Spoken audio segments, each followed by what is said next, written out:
The HOA said my firewood was a safety hazard.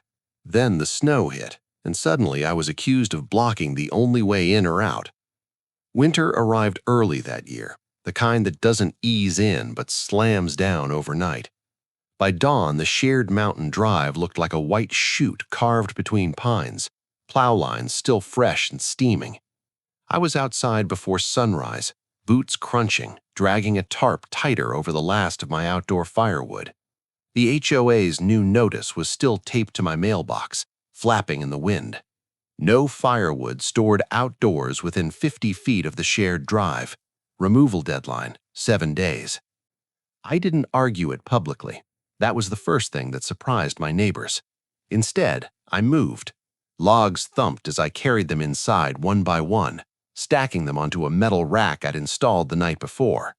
The rack stood just off the hearth, bolted to studs, clean and compact. When I closed the cabin door, the fire caught with a low roar, heat blooming fast. Outside, my yard looked bare. Anyone driving by would have thought I'd fully complied. By mid-morning, the plow came through again. I watched from the window as it passed my place without slowing, blade throwing snow cleanly to the edge of the drive. The cleared width looked the same as it always had. Still, I stepped outside, shovel in hand, and cut a clean edge where the snow had drifted back. Each scrape echoed against the trees. When I finished, I walked the length of my frontage, pacing it heel to toe. Plenty of room, more than enough for an emergency vehicle. That afternoon, I mounted 2 small exterior cameras, nothing flashy, one angled down the drive, the other toward the turnaround near my property line. I tested them by walking through frame, waving, tossing a handful of snow into the air to see how motion registered. The timestamps glowed in the corner of the feed, steady and precise. I didn't tell anyone, I just let them run.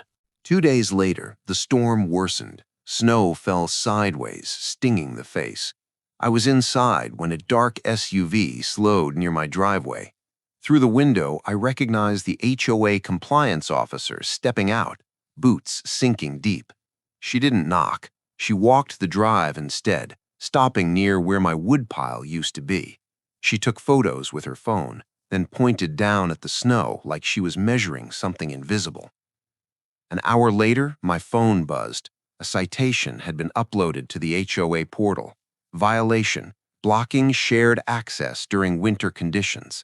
Attached was a grainy photo of snow piled near the drive, taken from an angle that made it look narrower than it was. That was the moment it felt like they'd won.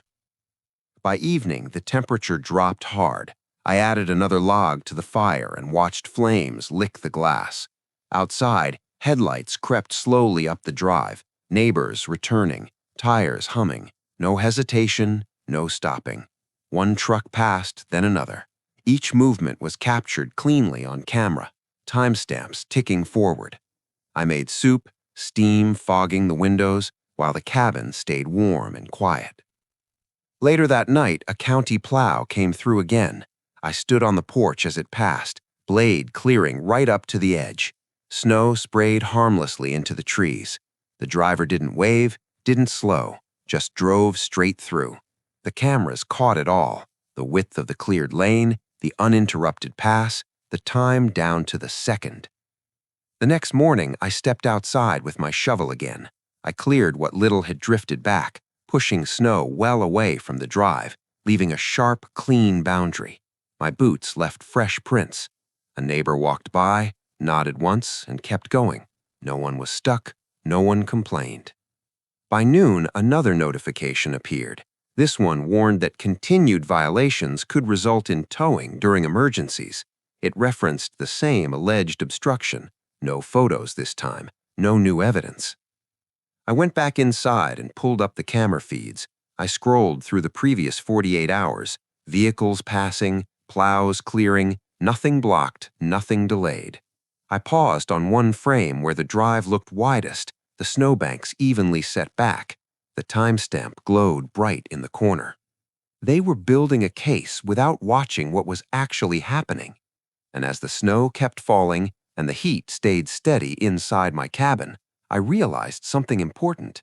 If they were willing to claim an obstruction that never existed, How far would they push it, and what would happen when I proved, visually and precisely, that the drive had never been blocked at all? The HOA doubled down with a winter warning. If an emergency obstruction happened again, they said towing was already approved. The warning landed just after sunrise, flagged urgent in the HOA portal. I read standing at the kitchen counter, coffee cooling untouched. Outside, wind pushed snow off the pines in soft avalanches, dusting the drive again and again. The message didn't cite a new incident. It didn't include a time. It simply referenced ongoing winter conditions and reminded me that access violations could trigger immediate action. I didn't respond. Instead, I pulled on gloves and stepped outside. The first visual check was the turnaround. I paced its radius, boots crunching, then dragged the shovel in a wide arc, carving a clean crescent where vehicles usually swung around. I stepped back and looked at it from the drive. Even with fresh snowfall, the shape was obvious, open, usable, deliberate. I set my phone on a fence post and recorded a slow pan as a neighbor's SUV turned in, reversed smoothly, and drove off without hesitation. Next, I walked the drive itself. Snow had drifted in thin ribbons overnight, nothing dramatic. I cleared it anyway, pushing snow past the edge markers and tamping it down with the shovel blade. The cameras watched silently. When I finished, I stood directly beneath one lens and pointed down the cleared lane, then up toward the bend where the drive disappeared into the trees. The timestamp blinked, proof, accumulating quietly. By mid-morning, an HOA board member drove by and slowed. This time they stopped. The window cracked open, letting out a slice of warm air. No words were exchanged. They looked at the drive, then at me, then pulled away. The tires didn't slip. The vehicle didn't struggle. Inside, I reviewed the footage. I clipped segments showing uninterrupted traffic, a delivery van, 2 pickups, a plow on its third pass of the day. I saved them, labeled by date and time, and backed them up. I didn't send anything yet. That afternoon, the weather turned worse. Snow fell heavier, faster. Visibility dropped. I watched through the window as headlights appeared and vanished in the white.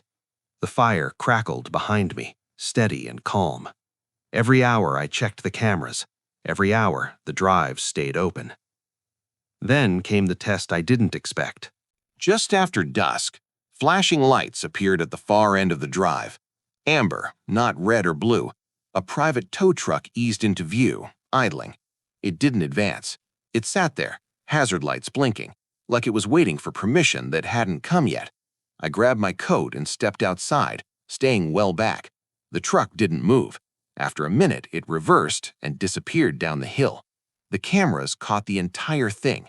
Arrival time, pause, departure. No hookup, no obstruction, no emergency. That was when it clicked. Someone had requested towing authorization without confirming the facts on the ground. The next morning, I woke early and opened the county's public GIS portal. The shared drive's easement map loaded slowly, lines snapping into place over satellite imagery. I zoomed in, tracing the boundaries with my cursor. The easement width was clearly marked, wider than the plowed lane had ever been, even in the heaviest snow. I printed the map and took it outside, holding it up against the actual drive. The alignment was unmistakable. I filmed that too, panning from the paper to the snowbanks to the open lane between them. Another timestamp, another visual anchor. By noon, the HOA posted a general notice about winter compliance. It mentioned ongoing monitoring and zero tolerance. No names, no specifics, just pressure. I resisted the urge to respond emotionally. Instead, I gathered footage: the tow truck's aborted visit, the plow passes, the neighbor traffic, the GIS map comparison. Each clip showed motion, space, continuity. Nothing blocked, nothing delayed. Before closing the folder, I added one more thing: a simple screen capture of the HOA's own warning, timestamped, sitting beside footage from the exact same hour showing vehicles passing freely. 2 realities, side by side. If you're following this story and want to see how this kind of situation actually plays out, step by step with proof instead of shouting, make sure you're subscribed. What happens next is exactly where most people lose these battles, and where this one started to turn. That evening, as the storm finally eased, I stood on the porch and watched the last plow of the day clear the drive cleanly. Steam rose from the blade. The lane was wide, obvious, impossible to deny. Inside, the cabin stayed warm, the fire steady. The HOA thought they were documenting a problem, but with every pass of a vehicle and every blinking timestamp, who was really building the stronger record, and what would happen when I put it all in front of them at once? They escalated from warnings to incident review, and this time they said the evidence was already against me. The email arrived mid-morning, clipped and formal. The HOA board had scheduled an emergency winter access review. My address listed as the primary concern. They claimed multiple reports of narrowing near my lot during active snowfall. No names, no times, just conclusions. I didn't reply. Instead, I put on boots and went back outside. Snow had stopped overnight, leaving a clean, brittle crust on top of the plow lines. I walked the drive slowly, dragging the shovel edge lightly along the snowbank to expose the packed wall underneath. Then I measured the cleared lane the old-fashioned way, stretching a tape measure from bank to bank. I called the numbers out loud as I went, letting the camera catch both the tape and my voice. Each measurement exceeded the easement minimum shown on the county map. I didn't editorialize, I just measured, step by step. At the turnaround, I repeated it. I shoveled once, not because it was blocked, but because fresh shovel marks show intent, clean arcs, crisp edges. Then I stood back and waited. Within minutes, a neighbor's truck appeared, slowed briefly, then turned around smoothly without backing up. I filmed the whole motion from two angles, one camera catching the tires, the other catching the space around them. No hesitation, no correction, no struggle. That afternoon, the HOA's compliance officer returned, this time with another board member riding along. They walked the drive, pointing, stopping, stepping off distances with their boots. One of them took photos again, angling the phone low to make the snowbanks look taller. I watched the motion carefully. When they finished, they drove away without a word. I went inside and pulled the footage. From the camera angle they didn't know existed, their visit told a different story. The lens caught their entire walk, where they stopped, where they measured, how they avoided filming the widest section of the lane. It also caught what happened 10 minutes later, a delivery van passing through the same spot without slowing. That contrast mattered. The next escalation came faster than I expected. A notice posted to the HOA portal declared a provisional obstruction finding pending review. It warned that towing could be authorized during any future storm without additional notice. That was the moment most people panic, call neighbors, argue, demand explanations. I did something else. I checked the tow company's public records request process. By evening, I had submitted a routine inquiry asking for any towing authorizations tied to my address during the past week. It wasn't accusatory, it wasn't urgent, just a standard request, logged and time-stamped. The following morning, snow returned lightly. I went outside early and cleared the drive again, even though it didn't need it. Shovel strokes cut clean lines, visible and deliberate.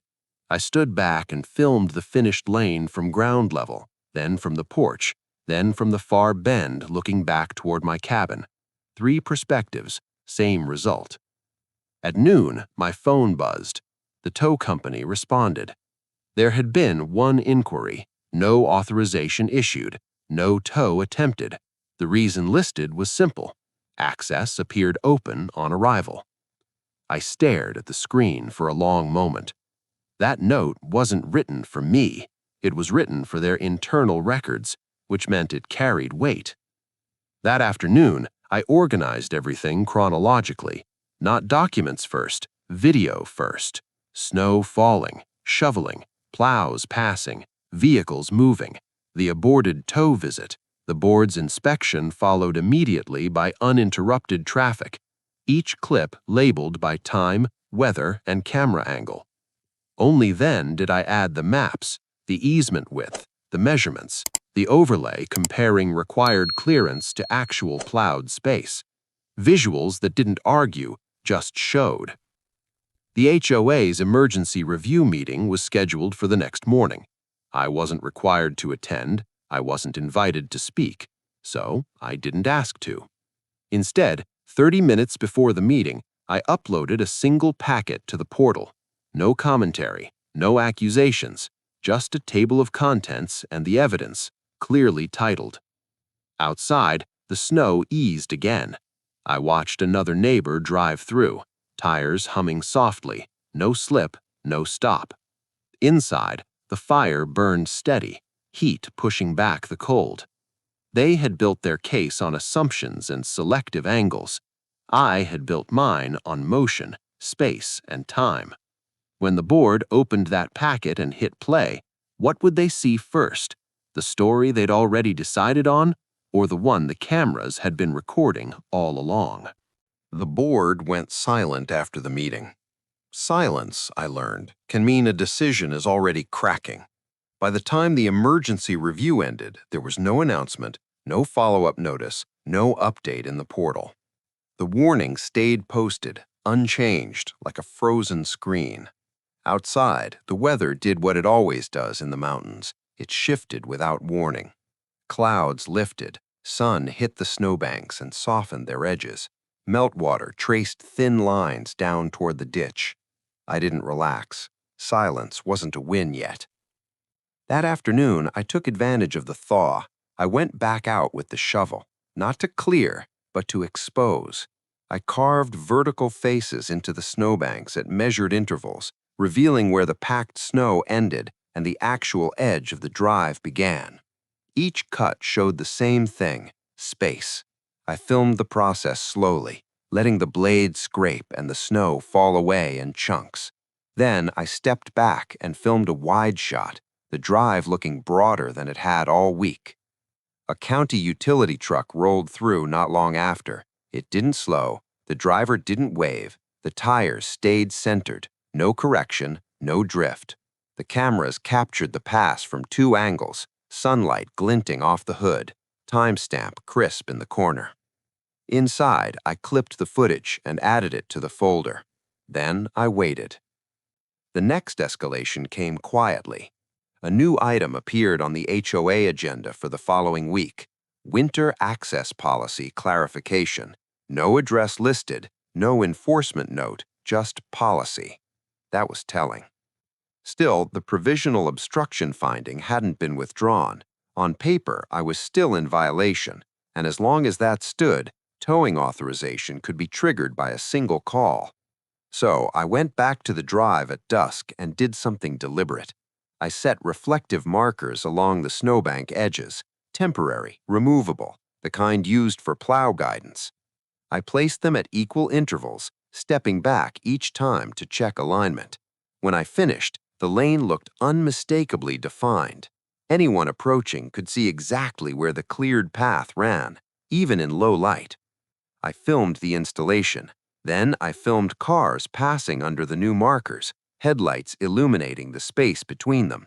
The visual was unambiguous, a corridor, open and usable. That night, snow returned lightly. I watched it fall from the porch, markers glowing faintly. The fire behind me snapped and settled. For the first time in days, I slept through the night. In the morning, the portal updated. The provisional finding was still there, but a note had been added. Under further review, pending policy discussion. Not cleared, not enforced, suspended in place. I stepped outside again, shovel in hand, and cleared the fresh dusting. Each motion was slow, intentional. I filmed the process start to finish, then left the camera running as I walked away. 10 minutes later, a neighbor's car passed through cleanly, then another. If you're watching this unfold and wondering how ordinary people can protect themselves in situations like this, without yelling, without breaking rules, this is where patience and proof matter most. Subscribe if you want to see how this ends, because what happens next didn't come from a confrontation, it came from their own policy language. That afternoon, an email arrived from the HOA's management company, not the board. It requested additional clarification materials regarding the easement width and winter maintenance. The tone was neutral, procedural. I responded with exactly one thing: the county easement map overlay video. No commentary, no explanation. An hour later, the request was marked received. The following day, the snow stopped completely. The drive dried in patches, dark asphalt showing through. I took one last set of wide-angle shots, no snowbanks, no drift, just the raw width of the drive in daylight. The easement markers lined up perfectly with the visible edges. At sunset, I checked the portal again. The provisional obstruction finding was gone. In its place was a short update: citation withdrawn pending policy revision. No apology, no admission, just removal. But the story wasn't over. The agenda item for the upcoming meeting remained, and this time it had been expanded: definition of obstruction and firewood storage near shared drives. They weren't just backing off, they were rewriting. I stood on the porch as the temperature dropped again, adding another log to the fire. Heat filled the cabin, steady and controlled. Outside, the drive stayed open, markers standing like quiet witnesses. They had tried to enforce a rule through implication and pressure. Now they were being forced to define it in public. And when that policy came up for a vote, would it quietly restore balance, or would it expose just how thin their original claim had really been? The policy meeting was scheduled for 1 hour. By the end, the entire winter rule was on the line. The meeting took place on a clear evening, snow piled neatly along the drive like evidence frozen in place. I didn't attend in person. Instead, I watched the live stream on my laptop, volume low, camera feed still running in the background. The board members filed in one by one, shuffling papers, adjusting microphones. On the agenda screen behind them, the item glowed plainly: definition of obstruction and firewood storage near shared drives. They started with generalities: safety, liability, winter conditions. A board member gestured toward a printed photo, one of the same angled shots taken weeks earlier: snowbanks looming, the drive appearing narrow. The implication hung in the air without names attached. Then the management representative spoke. She clicked a remote and the screen changed. Instead of the photo, a paused video frame appeared. It was mine, a wide-angle shot of the drive, markers visible, a delivery van entering frame from the top corner. The timestamp sat clearly at the bottom. The room went quiet. She pressed play. The van passed through smoothly, never slowing. The video cut to another angle, same moment, different camera. Then another clip, the county plow, blade clearing to the same edge. Another cut, the tow truck idling briefly, then leaving. Each clip short, clean, undeniable. No commentary, just motion. I leaned back in my chair at home, watching their faces on the live stream. One board member frowned, another leaned closer to the screen. Someone whispered off mic. The management rep switched slides again. This time, the county easement map filled the display, boundaries highlighted. She overlaid a still frame from my footage, aligning the plowed edges with the easement width. The match was exact. "This," she said calmly, "is the minimum required clearance. As you can see, the footage shows consistent compliance even during active snowfall." A board member tried to redirect. He talked about perception, about how snow looks different in storms, about complaints. The response was immediate. The management rep brought up the tow company record. One line, internal notation, timestamped. Access appeared open upon arrival. That line did more damage than any argument could. Outside my cabin, headlights swept across the trees as another neighbor drove through. I glanced at the camera feed instinctively. Clear lane, no issue. Back on the meeting, the board was visibly shifting. Then came the moment that changed everything. The management rep read the proposed revision aloud. The new language narrowed enforcement to measurable obstruction within the recorded easement width, excluding compliant firewood storage, not physically encroaching into that space. It also required time-stamped visual confirmation before any towing authorization. A board member objected weakly, asked if that tied their hands. The answer was simple. It aligns the policy with the law and with verifiable conditions. The vote followed faster than I expected. One by one, hands went up. The revision passed. I sat still for a moment, listening to the meeting wrap up. No mention of me by name, no acknowledgement of the withdrawn citation, just policy adjusted. Outside, I stepped onto the porch. The air was sharp but calm. I walked down to the drive and stood between the reflective markers, looking down the open lane. I kicked lightly at the edge of a snowbank, sending powder drifting harmlessly away from the drive. The cameras watched. The timestamps rolled. The next morning, the portal updated again. The firewood restriction near shared drives had been revised. The language was precise now. No ambiguity, no room for selective angles or assumptions. My address was no longer flagged. No warnings remained. I didn't celebrate. I didn't post. I just went outside and did what I'd been doing all along. Cleared a light dusting, checked the turnaround, filmed the open lane. Later that day, a board member drove by and waved. The gesture was brief, almost reluctant, but it was there. The vehicle passed without slowing. Inside, the cabin stayed warm, the fire steady. Outside, the drive stayed open, exactly as it always had been. They had tried to win through pressure and implication. They lost because reality kept moving, frame by frame, even when they weren't watching. But one question lingered as winter stretched on. Now that the rule was fixed for everyone, would the HOA actually follow it? Or would the next storm test whether they'd really learned the lesson proof had forced them to face? The next storm arrived without warning, and this time the HOA had no room left to hide. The forecast missed it completely. I awoke before dawn to the sound of wind pushing snow against the cabin walls, thick and steady. By the time light filtered through the trees, the drive was already layered again, fresh, clean, untouched. This was the kind of storm that used to trigger emails, warnings, and rushed conclusions. I pulled on boots and stepped outside.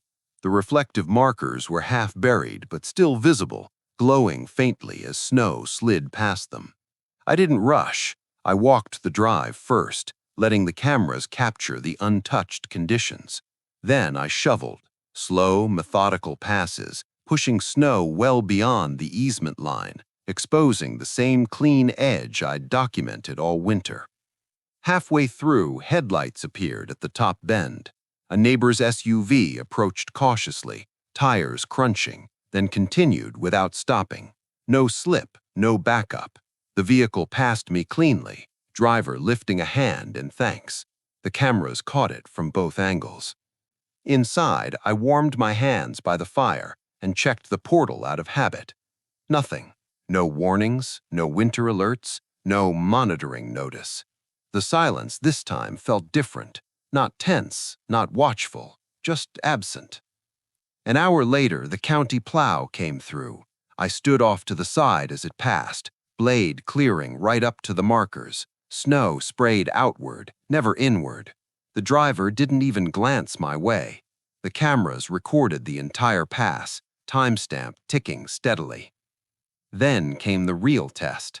Another private tow truck turned onto the drive, the same company as before. It moved slowly this time, not idling at the edge, but continuing forward. It passed my cabin, continued up the drive, and disappeared around the bend. No pause, no lights, no stop.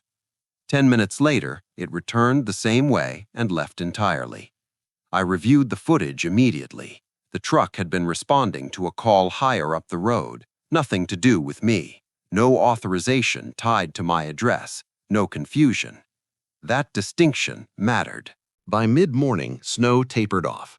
I went outside one last time, cleared the remaining dusting, and filmed the finished lane in a wide, uninterrupted shot. The drive looked exactly as it always had: open, defined, usable.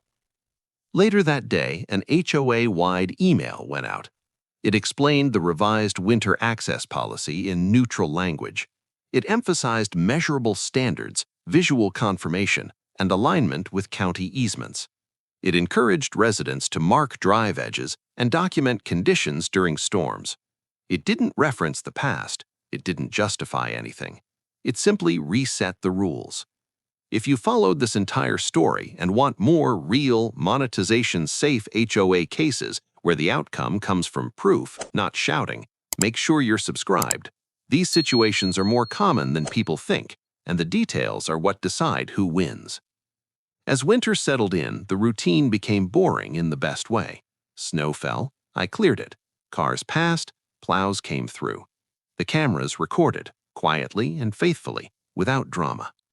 Weeks later, I removed the reflective markers as the snowbanks melted back naturally. The drive widened again, dark asphalt showing through. The firewood stayed indoors, stacked neatly, heat steady and controlled. One afternoon, I saw the compliance officer drive by and keep going without slowing. No phone out, no photos, just movement. That was the real ending.